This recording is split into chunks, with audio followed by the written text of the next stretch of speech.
రేపటి నుంచి రాష్ట్ర వ్యాప్తంగా రైస్ కార్డ్ సర్వీసెస్ ఎనేబుల్ చేస్తున్నాం. దాని అర్థం ఏంటంటే కొత్త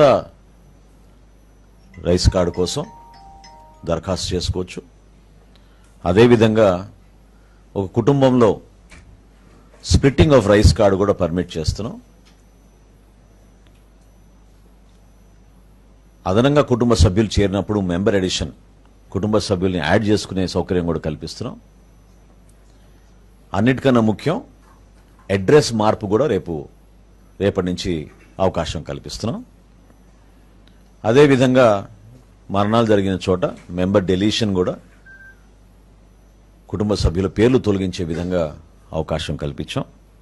చివరిగా గతంలో మీ అందరికీ తెలుసు, ఈ సందర్భంగా గుర్తు చేస్తున్నాం, గౌరవ ప్రధానమంత్రి నరేంద్ర మోడీ గారి పిలుపు మేరకు దేశవ్యాప్తంగా చాలామంది పౌరులు ఎవరైతే అర్హత లేని వారు ప్రభుత్వం నుంచి సబ్సిడీ పొందుతున్నారో గ్యాస్ సిలిండర్ల పైన స్వచ్ఛందంగా వాళ్ళని ముందుకొచ్చి వాళ్ళ పేర్లు డీరిజిస్టర్ చేసుకోమని ఆయన కోరిక మేరకు దేశం మొత్తం కూడా ఒక అద్భుతమైన కార్యక్రమం జరిగింది. అదేవిధంగా మన రాష్ట్రంలో కూడా ఎవరైనా సరెండర్ చేయాలనుకుంటే కార్డ్స్, దీంట్లో రెండు ఉన్నాయి. ఒకటి ఇప్పుడే మా కమిషనర్ గారు కూడా నా దృష్టికి తీసుకొచ్చారు. అదేంటంటే భారతదేశంలో సౌత్ ఇండియాలో ఎక్కువగా మనం బియ్యం కన్జంప్షన్ ఉంటుంది కాబట్టి ఒకవేళ వాళ్ళు మైగ్రేట్ అయ్యి ఇతర రాష్ట్రాలకు వెళితే అక్కడ బియ్యం బదులు వాళ్ళు గోధుమ తీసుకునే అవకాశం ఎక్కువ ఉంటుంది.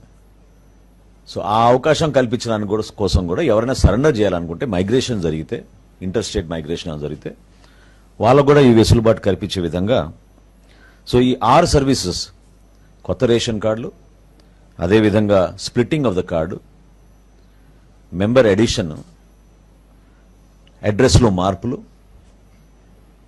అదేవిధంగా ఎవరైనా మరణిస్తే వాళ్ళ పేర్లు తొలగించే విధంగా, చివరిగా ఎవరైనా సరెండర్ చేయదలుచుకుంటే తప్పకుండా వాళ్ళకు కూడా ఇదొక అవకాశం.